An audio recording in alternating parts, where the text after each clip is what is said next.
Buenos días. El SEM de hoy coincide con los 3 cursos que hablan de la economía española según los sectores.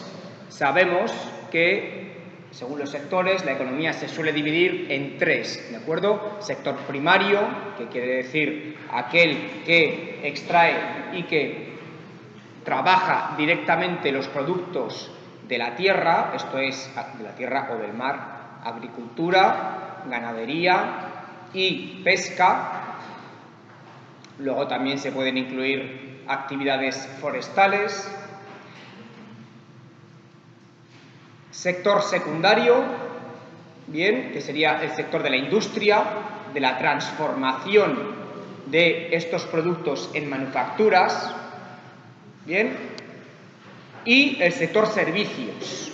El sector servicios sería aquel que se dedica a la comercialización de estos productos o bien a ofrecer un servicio, como es el caso del Estado, de carácter público, como puede ser la educación, como puede ser la sanidad.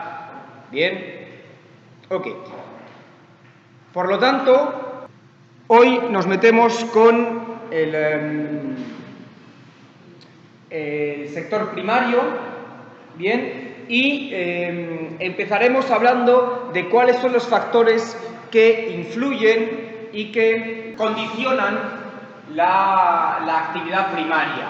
En un primer lugar, evidentemente, los factores físicos, ¿vale? Como los que vimos la semana pasada, de clima, relieve, pluviosidad, acceso a agua, etcétera, etcétera. En segundo lugar, los factores humanos, la acción del ser humano sobre esa tierra, ¿vale? Enseguida luego veremos las características, bien, de estos espacios agrarios y cómo se definen. Para, en el segundo punto, pasar a hablar ya más directamente de estos sectores, en particular la agricultura, la ganadería y la pesca, no sin antes hacer una introducción de cómo esto ha evolucionado a lo largo de la historia, ¿vale? Una muy breve historia desde la industrialización, desde finales del siglo XIX hasta la actualidad, y cómo, evidentemente, en la actualidad tiene un peso fundamental la PAC y la PCC. Imagino que sabéis lo que es la PAC, porque todos habréis leído el texto que había que leer para hoy.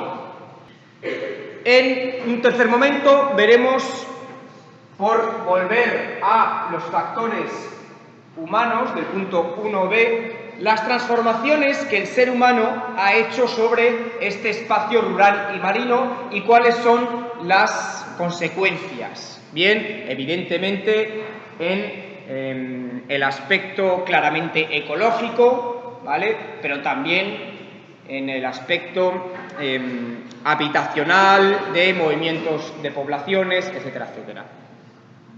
En el cuarto punto veremos qué es lo que se hace con los bosques, bien, qué es lo que se trabaja en los bosques, para terminar, otra vez volviendo a lo que vimos la semana pasada, ¿vale? A los distintos tipos de relieves que hay en España, pues los distintos tipos de paisajes agrarios. Esto es, las distintas zonas que de hecho se suelen coincidir bastante precisamente con estos paisajes de relieve, ¿vale? Entonces, evidentemente, la inmensa mayoría de las actividades agrarias se han hecho tradicionalmente en el espacio rural, o lo que se conoce como el áger. Bien, este espacio rural es el que acoge las actividades de la agricultura, la ganadería, bien, también la silvicultura. Y como he dicho en un principio, hay 2 tipos de condicionantes que vamos a ver enseguida. Los físicos, ¿vale? Las temperaturas, por ejemplo, no se puede cultivar ahí donde hay veranos que no superan los 10 grados, por ejemplo, eso es en general en el planeta. ¿Por qué? Porque las plantas no llegan a hacer el ciclo entero, ¿de acuerdo?, del año, y por lo tanto no llegan a producir los frutos. Así que esto tiene evidentemente su importancia. No se pueden cultivar trigo en un espacio de montaña lluviosa como es Galicia, ¿de acuerdo? También, claro, depende de si los productos, en este caso agrícolas, aguantan los cambios térmicos de la mañana a la noche, si aguantan las heladas, ¿vale? En la zona de la meseta, en la zona de Castilla y Madrid, por ejemplo, hace falta que los productos que se trabajan, o las variedades, porque también depende de las variedades que se trabajen, por ejemplo en el caso de la uva, ¿vale?, aguanten las heladas por la noche, porque por la noche en invierno suele helar, ¿vale? También, por supuesto, y por hablar de nuevo del ejemplo del vino, ¿vale?, las pendientes también son importantes, la erosión del aire, o sea, los vientos, ¿vale? Todo esto tiene que ver con el clima. Con el clima y también, evidentemente, con el relieve, ¿vale? Ahí tenemos las precipitaciones, como he dicho, las pendientes, el viento. Pero es que además luego tenemos, como vimos la semana pasada, suelos distintos dependiendo de su composición, ¿vale? Recordad, por ejemplo, que los suelos del macizo esférico, que es lo que más o menos coincide con la meseta y los puntos más altos de la meseta, son terrenos más antiguos y evidentemente tienen unas características distintas, por ejemplo, que los terrenos más arcillosos de Las Vegas, de las depresiones de los ríos, ¿de acuerdo? Esto también, evidentemente, condiciona el tipo de cultivo que se pueda hacer. Pero claro, para explotar la tierra y, como hemos estado viendo a lo largo de estos 2 días, la geografía se compone de 2 factores, el factor puramente físico y el factor humano en nuestro caso, ¿vale? En el factor humano tenemos evidentemente un factor clave como es la cantidad de población. Una cantidad de población que permite explotar la tierra o no, ¿vale? Y cómo explotar la tierra. Por ejemplo, a partir de la revolución industrial comienza una explotación intensiva, ¿vale? Comienza a aparecer la revolución industrial que, sobre todo a partir de la segunda mitad del siglo XIX, a finales del siglo XIX, comienza a demandar cada vez una producción mayor para una población mayor. Así, y lo veremos ahora, van desapareciendo muchos cultivos tradicionales, van desapareciendo también muchas especies tradicionales a favor de monocultivos, de grandes cultivos de productos que puedan ser más rentables, como es el caso de la soja, ¿vale?, como es el caso del maíz.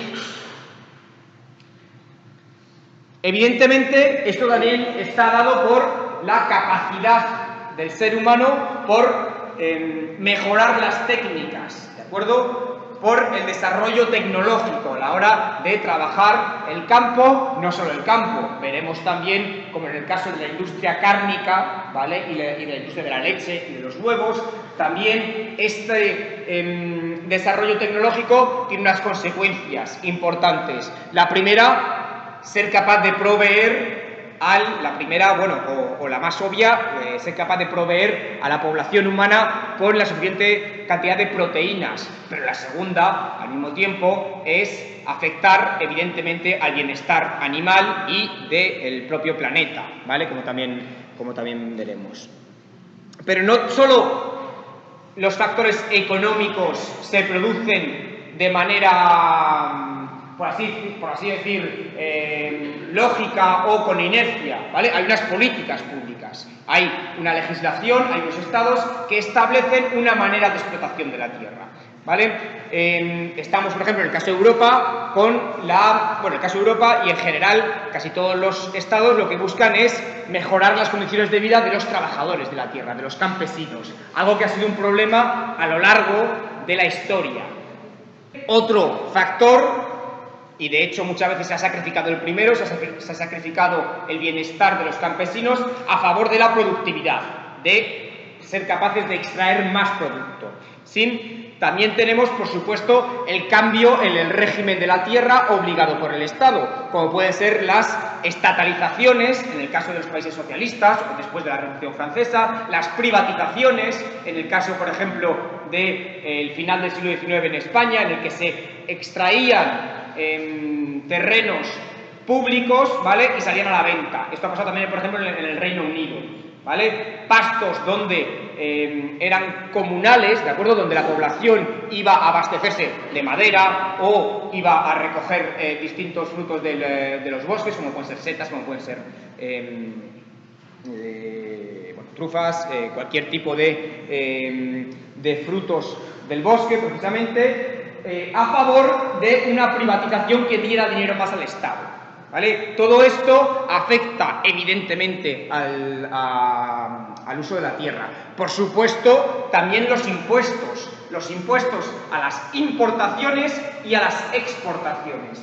Eso es lo que son los aranceles. ¿De acuerdo? Los aranceles son aquellos impuestos que un Estado pone, por ejemplo, lo que hace la Unión Europea con, digamos, los tomates del Magreb, de Marruecos sobre todo, ¿de acuerdo? Se pagan más caros que los tomates venidos de Italia o de España, ¿vale? Eso es un arancel.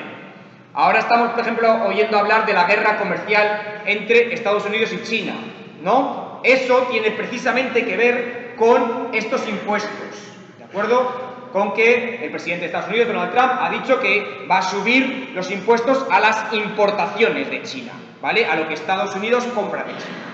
Y China ha dicho que va a hacer lo mismo con los productos que vienen de Estados Unidos, ¿vale? Esto es una guerra de aranceles o una guerra comercial. Por lo tanto, estos aranceles condicionan también el uso del campo. Si no hubiera aranceles dentro de la Unión Europea, por ejemplo, habría cultivos que no serían productivos. El espacio rural se puede caracterizar o se puede determinar por distintos factores. Por ejemplo, la manera en la que está distribuida esta tierra que se cultiva, ¿de acuerdo? Como las hay parcelas que son alargadas, normalmente lo que vemos en las vegas, en los valles, ¿de acuerdo?, y a las orillas de los ríos, que son parcelas alargadas, ¿vale? O pueden ser también centradas. Las más comunes que solemos ver cuando cogemos un avión y llegamos o despegamos, vemos parcelas más o menos regulares o irregulares, en todo caso centradas, alargadas, centradas. También por el tipo de extensión. Pueden ser latifundios, extensiones grandes de tierra de más de 100 hectáreas, o minifundios de menos de 10 hectáreas, o mediofundios, ¿sí? Podemos hablar de campos abiertos, por ejemplo, donde pastan distintos animales o ganado, ¿vale?, que suelen llamarse open fields, o también campos cerrados, ¿vale?, campos cerrados más o menos privatizados, que se llaman bocage o enclosure, dependiendo del uso que hagamos. También el espacio agrario, sobre todo el cultivo de la tierra, se distingue según el uso que se haga del agua, ¿vale? Hay cultivos de secano, ¿vale?, como puede ser el trigo, como puede ser la vid, como puede ser el olivo, ¿vale?, la tríada mediterránea, precisamente porque en estos países del arco mediterráneo el acceso al agua tradicionalmente era más difícil, o puede ser de regadío, ¿vale?, notablemente los productos hortofrutícolas, tomates, árboles frutales, etcétera, etcétera, etcétera. Bien. También, en el caso de la ganadería, en el caso de la agricultura, se puede hacer un uso intensivo, que es característico de la producción industrial, en poco espacio sacar mucha productividad, como es el caso de las granjas de pollos, ¿de acuerdo?, y en esas condiciones horribles en las que están, eso es un uso intensivo, o puede ser extensivo, ¿de acuerdo? Pongamos en la cabeza, por ejemplo, el ganado bovino en Normandía o el cerdo ibérico en la dehesa de Extremadura, ¿de acuerdo? Son animales que están al aire libre y que ocupan grandes parcelas de espacio, es menos productivo, ¿de acuerdo? Es un tipo de producción también algo más lenta. Luego también, dependiendo del cultivo, se puede hablar de un monocultivo, como es el caso de las grandes plantaciones, por ejemplo, de tomates, pimientos, cítricos que vemos en el sureste español, ¿de acuerdo? Y sobre lo que hablaremos en el TD, o pueden ser policultivos, lo típico de un productor pequeño o mediano que dedica una parte de la tierra a un producto, otra parte a otro, otra parte a lo mejor incluso a la cría de ganado, ¿de acuerdo? Y, por supuesto, tenemos la distinción tecnológica entre el cultivo. También tiene que ver, sobre todo, suele estar ligado con el uso intensivo o extensivo. Intensivo suele ser una producción moderna, ¿de acuerdo?, más industrializada, y el extensivo suele ser una producción más tradicional. Aunque eso no quiere decir que haya habido producciones intensivas, ¿de acuerdo? O que haya, por ejemplo, producciones tradicionales hechas de manera intensiva, como es el caso del vino, particularmente en Francia o en zonas de alto valor económico, como La Rioja o Ribera del Duero, ¿sí? O incluso Jerez, etcétera, etcétera. Dependiendo también de cómo el ser humano se coloque alrededor o frente a esas tierras. Pues podemos hablar de un campo en el que el cultivo está hecho por casas dispersas, puede ser también un caso de concentración, ¿vale? O puede ser entre medias de los dos, puede haber un núcleo de un pueblo, ¿de acuerdo? Y distintas casas alrededor que cultivan. Según el hábitat también puede haber una distinta característica. Por supuesto, hablando de quién tiene la tierra, ¿vale? Esto es otro tipo de clasificación. La tierra puede ser comunitaria, como he dicho antes, los bosques o pastos donde distinta gente puede ir a procurarse madera, o puede ir a procurarse frutos, o puede ir a procurarse, o puede ir a pasear su ganado, ¿de acuerdo? Puede ser colectiva, esto es perteneciente a un municipio en particular, ¿no?, en el que todos los vecinos tienen la capacidad de ir a trabajar esta tierra. Puede ser estatal, notablemente en los países socialistas, pero también a día de hoy existen en el caso de los países capitalistas propiedades estatales en las que es el Estado el dueño, o puede ser directamente privado, ¿vale?, que es lo más habitual. Y luego también tenemos la diferenciación entre quién posee la tierra y quién trabaja la tierra, ¿de acuerdo? Suele pasar que el propietario sea el mismo que trabaja la tierra, y esto es un régimen de tenencia directo, pero puede ocurrir que quien sea el propietario de la tierra no trabaje la tierra, sino que la ceda a otra persona, ¿vale? En este caso hablaríamos de un arrendamiento, si es que yo pago, por así decir, entre comillas, un alquiler, ¿vale?, a alguien porque trabaje mi tierra, le paga el alquiler y ya está. O puede ser un régimen de aparcería. ¿Qué significa la aparcería? Quiere decir que yo cedo mi tierra a alguien para que lo trabaje y nos repartimos, ahí depende del contrato, nos repartimos la producción, ¿de acuerdo? Pasemos ahora a ver cómo ha ido evolucionando a lo largo de la historia este uso de la tierra en España. Como he dicho antes, hay un punto clave, que es la revolución industrial. Cuando llega la revolución industrial, cambia evidentemente la manera de trabajar la tierra, de trabajar el ganado, ¿vale?, incluso la pesca. ¿Por qué? Porque empiezan a aparecer,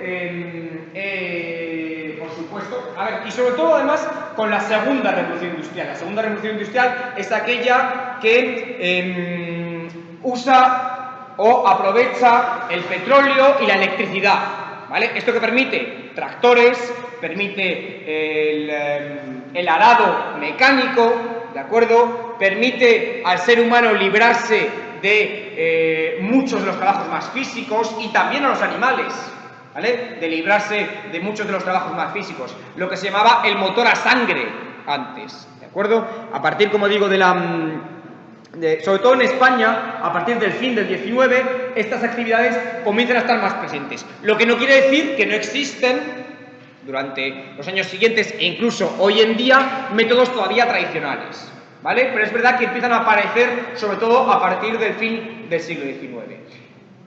Comienza además a producirse una producción y una mecanización cada vez más importante hasta la década de 1930. Se habla de los años de modernización, de crecimiento económico. Son los años en los que la mayoría de la población trabaja en la agricultura y en la ganadería, pero esa proporción de población va reduciéndose hasta quedarse en un 30%, más o menos, justo antes de la Guerra Civil. ¿De acuerdo? ¿Qué ocurre con la Guerra Civil? Que todo este proceso de modernización se interrumpe y llegamos al momento de crisis y depresión que caracteriza los años finales de los años 30, precisamente por la guerra, y los años 40 por los primeros años de la dictadura franquista. Una dictadura que además no contaba con mercados en el exterior, porque la dictadura, por ejemplo, fue condenada por las Naciones Unidas, ¿vale? Claro. ¿Esto qué significó? Que muchos de los mercados, en particular el francés, por ejemplo, fue cerrado, ¿vale? Y el francés era el mercado principal, o por lo menos una de las rutas principales a la hora de exportar.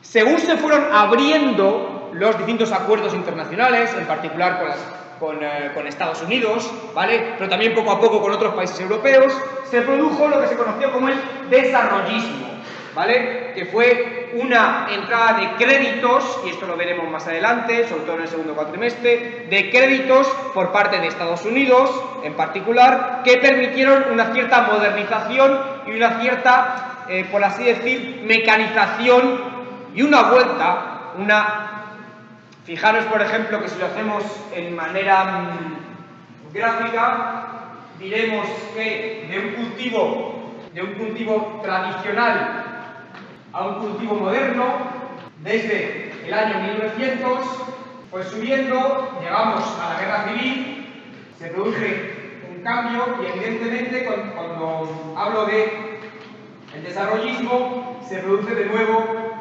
una retoma, ¿de acuerdo? Y por lo tanto, estamos en un momento en el que se retoma esta interrupción, ¿de acuerdo? Lo que se llamó como el desarrollismo. Claro, el fin de la dictadura franquista también coincide con la apertura mayor a los mercados europeos y además con la voluntad de incorporarse a la Unión Europea. Una Unión Europea que estableció unos criterios, como lo establece a la hora de ingresar, ¿de acuerdo? Que, lo veremos enseguida, demandaban una adaptación del mercado productivo español. ¿Bien? En la actualidad, el sector primario es el menor, ¿de acuerdo? Con menor peso en el Producto Interior Bruto, esto es en lo que produce el país, menos de un 3%, y emplea a poco más del 4% de los trabajadores. ¿Sí? Aún así, es mayor que la Unión Europea, en el que el peso general del sector primario es 1,5, como veis abajo, y emplea a poco menos del 3%. Eso sí, en el caso de España, el valor de lo producido está aumentando cada vez más. Bien, principalmente por la demanda de productos hortofrutícolas, por la demanda de cítricos en particular, por parte de países europeos, también por la demanda de productos ecológicos, bien, como es el caso del aceite de oliva. Veremos esto enseguida. Y es que la Unión Europea es un elemento clave para entender la producción actual en España. España entra en la Unión Europea en 1986, ¿vale?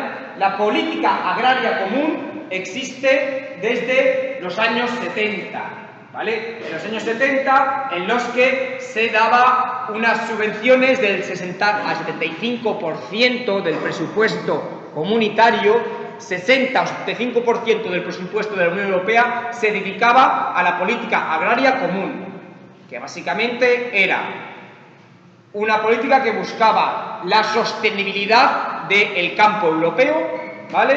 La competitividad de sus productos y también, evidentemente, la mejora de las condiciones de vida de los trabajadores o de los campesinos europeos. Sin embargo, claro, esta cantidad de dinero ingente, ¿de acuerdo?, más casi 3/4 del presupuesto, no tenía racionalidad económica. Cuando España entra, en 1986, se produce ya la primera reforma, que reduce sustancialmente las ayudas. ¿Esto qué significa? Que España y Portugal, que entraron a la vez además, los países que entraron en este momento no recibieron tantas ayudas, aún así reciben más que, por ejemplo, los países de la UE25, los países del este de Europa que se han incorporado más tarde, ¿vale? Se produce otra reforma en 1992 que tiene que ver también con el Tratado de Maastricht, ¿sí?, que hace que se busque más la competitividad frente a mercados como el de Estados Unidos, ¿vale?, y por lo tanto que se tengan que reducir aún más las ayudas. Y finalmente, en los años 2000 se producen otras reformas en el mismo sentido que las reformas de Maastricht, que llevan a un abandono cada vez mayor de las actividades primarias, de las actividades agrícolas y ganaderas, en favor de una terciarización, esto es, en favor de un empleo en el sector público, terciario, público o privado. Se busca, sobre todo, como he dicho antes, una mayor productividad, ¿vale?, una diversidad de esta producción agrícola o ganadera, una calidad, como es el caso de los vinos o de las leches, etcétera, etcétera, que se pueda sostener y también el medio ambiente y un mantenimiento del nivel de vida. Políticas que en realidad son contradictorias. No se puede subir la calidad de vida y la productividad en un mercado en el que cada vez es más competitivo, en el que si Europa no pusiera aranceles a los productos que importan de otros países, este mercado primario no sería eficiente, ¿vale? Es el mismo caso que la política pesquera común, que se establece en 1983, una política pesquera que demanda una explotación sostenible de los mares y océanos, que demanda una producción de productos que sean de calidad, ¿vale?, y saludables, y también, como en el caso de los campesinos, que mantenga el nivel de vida de las poblaciones dependientes de la pesca, ¿sí? Se establecen, por lo tanto, una serie de cuotas. Hay países que no pueden pescar, es el caso particularmente de España o Portugal, que no pueden pescar más de X% en los caladeros de la Unión Europea, ahora lo veremos, que no pueden pescar más de tantas toneladas de atún o de sardina o de lo que está ocurriendo, por ejemplo, con el bacalao o con el salmón, ¿vale?, que son productos que se están esquilmando. No se está consiguiendo que la especie pueda recuperarse y corre el peligro de agotar los caladeros, ¿de acuerdo?, y los bancos. Antes de entrar en la Unión Europea, España y Portugal tenían acuerdos con distintos países, por ejemplo con Canadá para ir a pescar a los caladeros de Canadá, o con Marruecos para ir a pescar a aguas marroquíes, ¿de acuerdo? Cuando se entra en la Unión Europea, estos acuerdos entre España y estos países tienen que ser cedidos a la Unión Europea, para que la Unión Europea los gestione, ¿de acuerdo? Como digo, todas estas políticas encierran contradicciones enormes, y es que Se tiene que reducir lo que se produce, lo que se producía, ¿de acuerdo? Pero además se tiene que reducir a bajo coste y creando productos de calidad, ¿vale? Lo que eso es una contradicción entre los términos y es por lo que la mayoría de los ganaderos, los agricultores y los pescadores europeos tienen bastante desconfianza de las políticas europeas o de la Comisión Europea. Entrando ya en lo que son el sector puramente primario, la actividad agrícola en España ocupa casi la mitad de la superficie agraria útil, ¿de acuerdo? Aquello que se podría cultivar, casi la mitad. Y el 30% de esto son tierras que se labran, ¿vale? Tierras que se trabajan. En España predomina sobre todo el pequeño cultivo, lo que se conoce como minifundio o áreas de menos de 100 hectáreas, aún así un cultivo que va cada vez perdiendo más trabajadores por la emigración a las zonas urbanas, por la mecanización y la menos necesidad de mano de obra, y sin embargo va creciendo, aunque es todavía minoritario, el latifundio o las grandes explotaciones. Según el tipo de cultivo, el mayor y más importante son los cultivos herbáceos, ¿de acuerdo? Esto es los cultivos de trigo, de cebada, de productos para el alimento animal, por ello se llaman forrajeras, ¿vale? Seguido, con un 20%, un 30% casi, de los cultivos leñosos, en particular el olivo, la vid y las frutas, ¿sí? Según el sistema de cultivo, en España ocupa el 78% de la producción el cultivo en secano, evidentemente por la falta de agua en amplias partes del interior, sobre todo peninsular, ¿de acuerdo? En este punto cabría notar, por ejemplo, que muchos de las variedades leguminosas, las legumbres en España se para el legume sec, ¿de acuerdo? Las legumbres en España son productos tradicionalmente muy consumidos, ¿de acuerdo? Con un alto valor energético y proteínico que, sin embargo, debido a los cambios de dieta, bien, debido a que la dieta se ha vuelto por ejemplo, más dependiente de los productos cárnicos, por ejemplo, más dependiente de los productos procesados, ¿vale? Pero también, por otro lado, más dependiente de los productos de más calidad, ¿vale? Se va abandonando un poco el consumo y lo que se va abandonando también es el cultivo de las especies tradicionales, a cambio de especies, por así decir, más homogéneas. Todos conocemos el caso de Monsanto, ¿de acuerdo? Pero también, por ejemplo, por el cultivo de la soja, que va cada vez adquiriendo más peso, soja en particular estadounidense.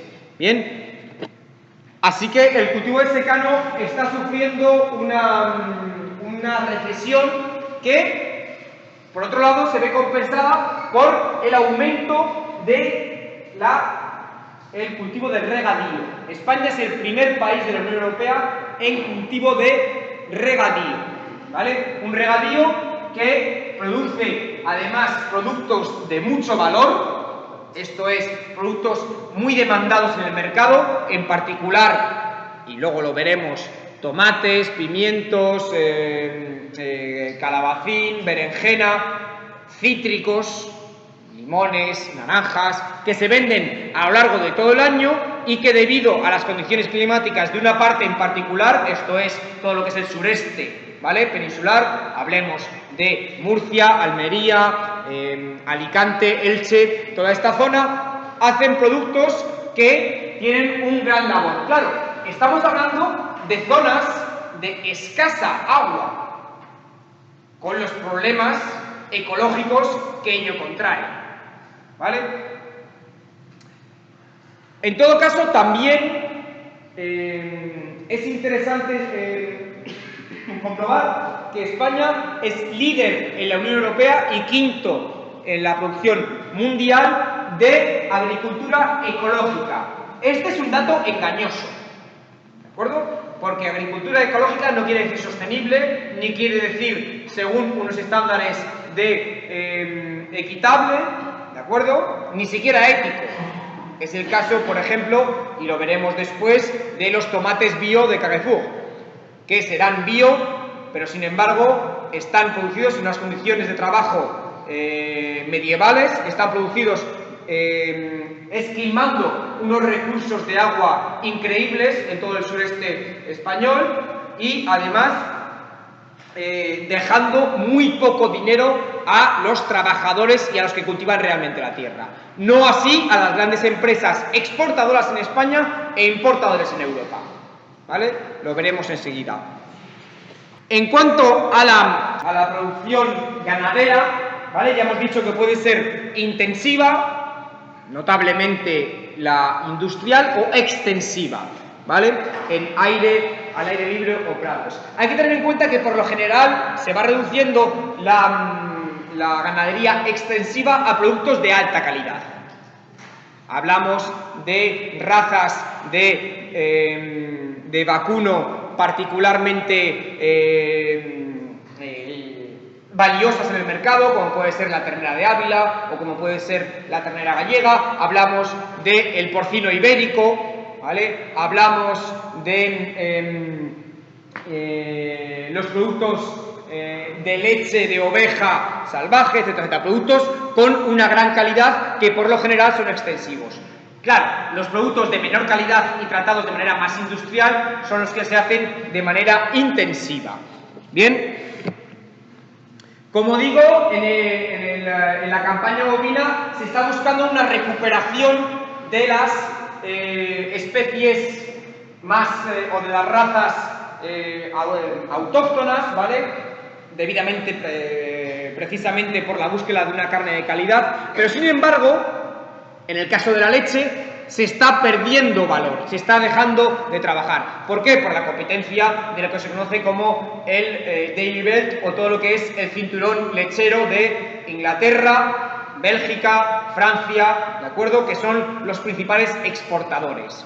España es deficitaria en leche, aunque tenga suficiente, y esto es una de las contradicciones de las políticas de la Unión Europea, y sin embargo importa leche de Francia particularmente. La campaña ovina de las ovejas, así como la caprina de las cabras, está en franco retroceso, cada vez se produce menos, ¿de acuerdo? La leche, eso sí, por lo general se trabaja de manera intensiva para buscar o para sacar quesos, en particular en Castilla-La Mancha, en el sur de España, y sin embargo la carne, sobre todo en particular el cordero, ¿vale?, se usa de manera extensiva, como productos de calidad. Exactamente lo mismo ocurre como es con la campaña caprina, lo que pasa es que evidentemente la producción es mucho menor de las cabras. Sin embargo, la industria que ha tenido mayor crecimiento en los últimos años ha sido la campaña porcina. De por sí, por el consumo alto de cerdo que hay en España, de la carne de cerdo fresca o de los distintos embutidos, ¿vale? De los distintos productos derivados como el jamón, el chorizo, etcétera, etcétera, que tienen un consumo muy alto en España. Pero también, sobre todo esto de lo que estamos hablando, es una producción más industrial, pero también hay una producción más artesanal, como he dicho antes, de productos de calidad, en particular en el caso de las razas ibéricas o serranas. Sin embargo, el producto que está ya más mecanizado,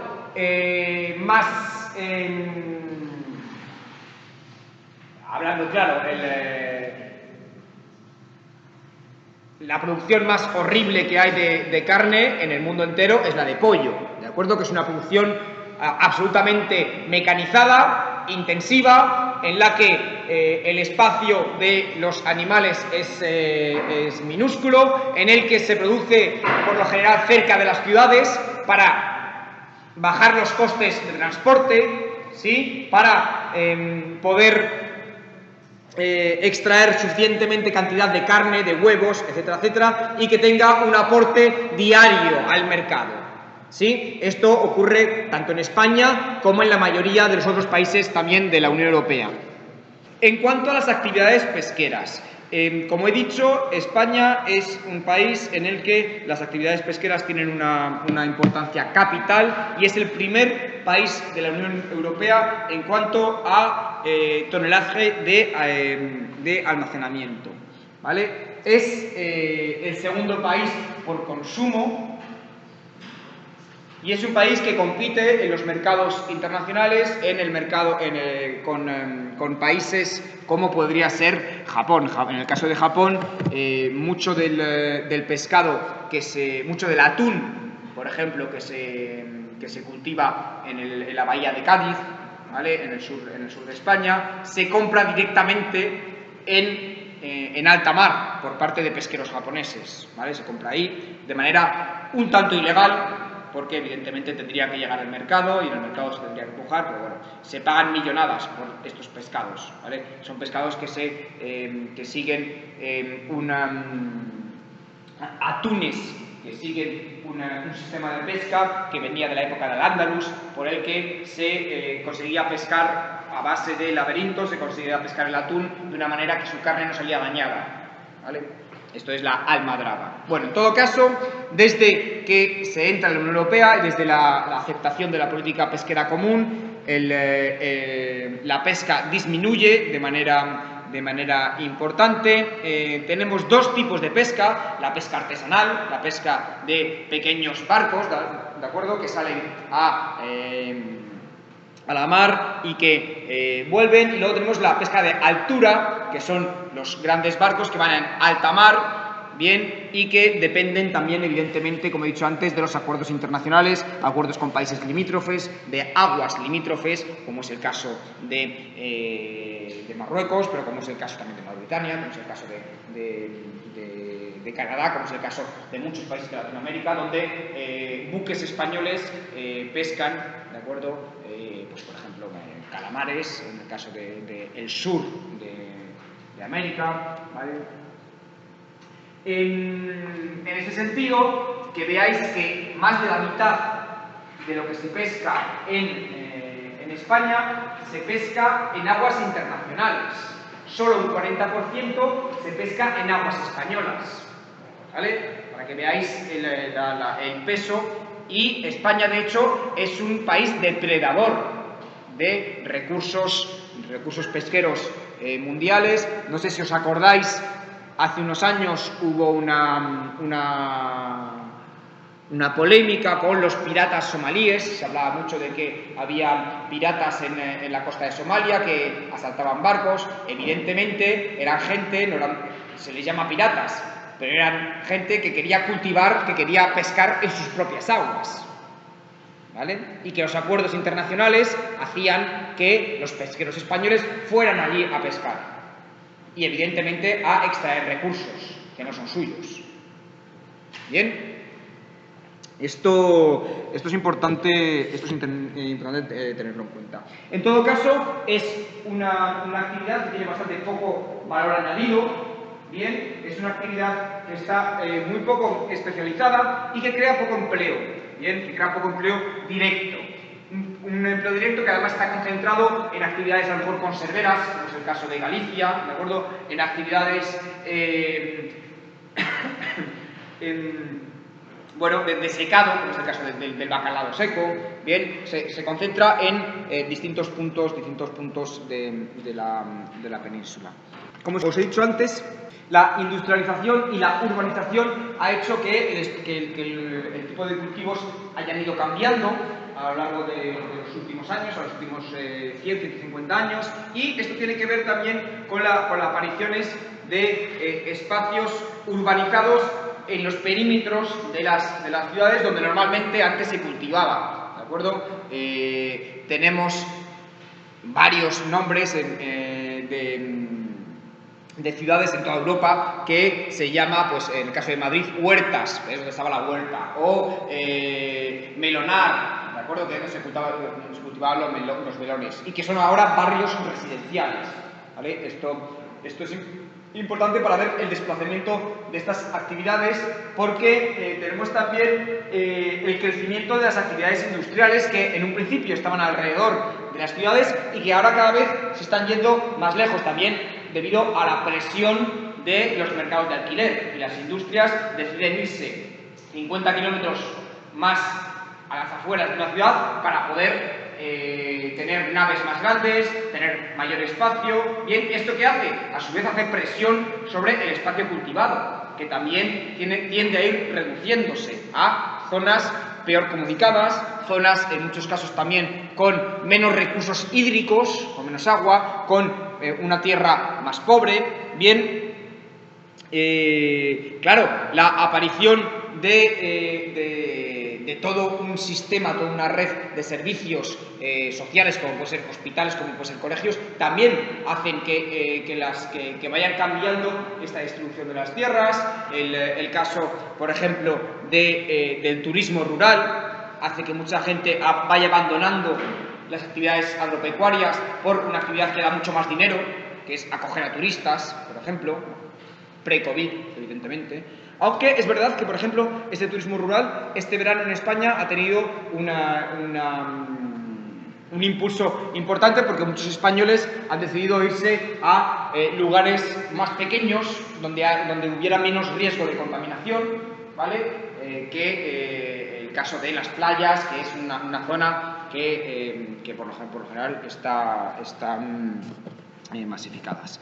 Evidentemente tenemos otras incidencias algo más indirectas de la actividad humana, como es la contaminación, como es el uso intensivo del suelo, como es el uso de fertilizantes, que redundan en la pérdida de calidad del sustrato del suelo, los vertidos de la propia industria pecuaria, ¿de acuerdo? Los vertidos de los propios industrias porcinas, sobre todo, que contaminan de manera importante el suelo.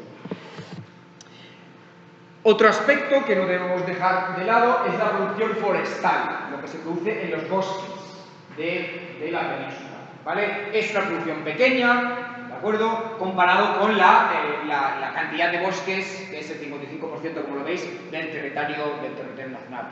Pequeña porque veis que es un 0,1% de peso en el Producto Interior Bruto, ¿de acuerdo?, en lo producido de la economía española, y menos del 3% de la producción agraria. Principalmente se trata de madera y papel, lo que se cultiva, ¿de acuerdo? Industria maderera y industria papelera. Por lo tanto, industrias también, por lo general, bastante agresivas, bastante industrializadas, bien, industrias bastante contaminantes también, esto hay que tenerlo en cuenta, y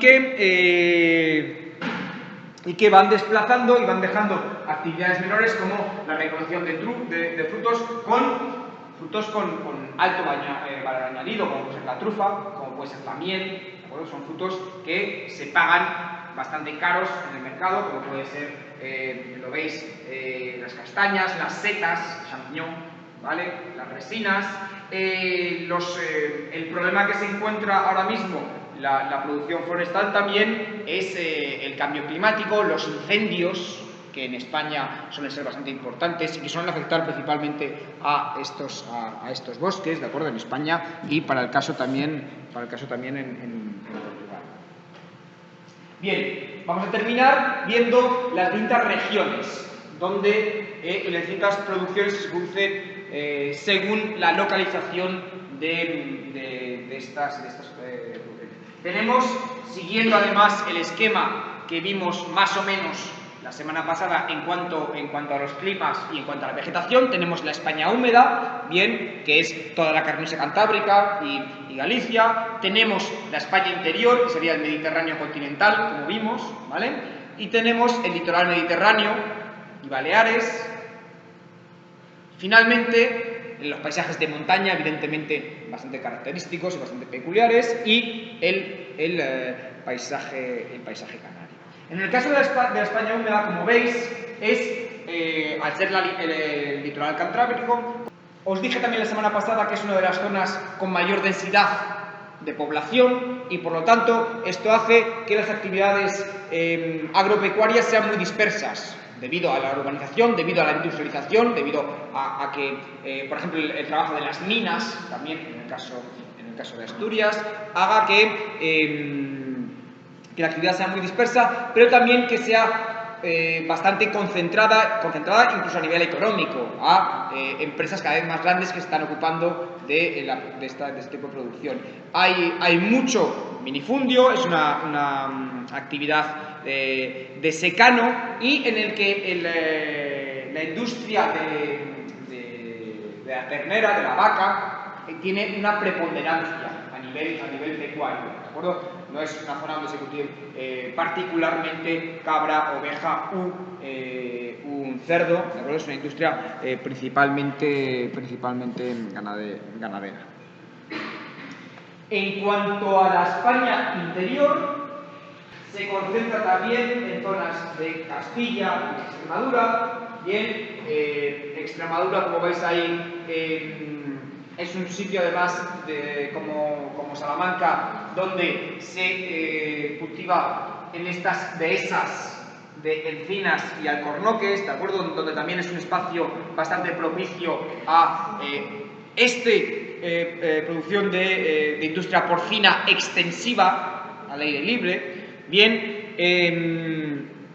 hay que darse cuenta también que ya en el sur de Castilla empiezan a aparecer los latifundios. Veremos que los latifundios también son herencia de una política de repoblación después de la expulsión de los musulmanes de la península. Toda la parte del sur de la península tuvo que repoblarse, ¿de acuerdo? O tuvo que repoblarse, o se quería repoblar con pobladores del norte cristianos, y por lo tanto tiene que ver, lo estudiaremos al final del semestre, lo estudiaremos en cuanto a cómo esto afectó al tipo de tierra, ¿de acuerdo?, que íbamos teniendo, que íbamos encontrando. Bien, en todo caso, que veáis que existen latifundios, por lo general abiertos, como se conocen como open fields, pero también tenemos minifundios, ¿vale? En muchos casos dispersos y que tienen acceso al regadío. Son precisamente por eso por lo que son dispersos. Están cerca de los ríos, cerca de zonas que hay, por ejemplo, recursos hídricos, lluvias, etcétera, etcétera. Tenemos básicamente tres. Tenemos la depresión del Duero, del Tajo y del Guadiana, que son evidentemente zonas con mayores niveles de humedad, pluviosidad, etcétera, etcétera. Tenemos la España más seca, Extremadura y Salamanca, como os he dicho, y finalmente las tierras altas, ¿de acuerdo?, que limitan con estos paisajes de montaña en el que dominan las actividades forestales, ¿vale? Principalmente el almendro en el caso de la sierra bética. En el caso de toda la costa mediterránea y de Baleares, lo vemos, es una zona en la que tenemos pequeñas localidades. También es una zona que tiene mucha presión demográfica, mucha presión turística, también lo veremos después, mucha presión industrial, porque es una zona de las primeras en industrializarse, la zona de Cataluña en particular, y ello hace de nuevo que aparezcan minifundios, que aparezca el caso del sureste, los invernaderos, que son les serres, ¿de acuerdo? Los invernaderos es el cultivo bajo plásticos, cultivos cerrados, son zonas de regadío intensivo. De hecho, ya veremos que hay disputas debido al acceso al agua. En muchos casos el acceso al agua en estas zonas es bastante complicado, y en el interior de estas zonas se cultiva la tríada mediterránea, ¿de acuerdo? Básicamente el trigo, la vid y el olivo, que es la tríada que introdujeron los romanos. En cuanto a la zona de montaña, vemos cómo es una producción bastante variada, bastante pequeña también, y el hecho de que sea esta pequeña, de este pequeño tamaño, hace que nos encontremos con un policultivo, por lo general, policultivo, esto es, que se dediquen a cultivos distintos de manera intensiva, y encontremos ganadería, extensiva. Bien, esto es abierto, en el que encontramos pues, los animales en semilibertad para poder pastar. Finalmente, en el canario encontramos también, debido a la presión evidentemente demográfica, debido a la presión particularmente turística, un poblamiento concentrado en las zonas de costa, y en el que, de nuevo, esta presión demográfica hace que las parcelas sean pequeñas y dispersas, ¿vale? Lo que se cultiva se hace por lo general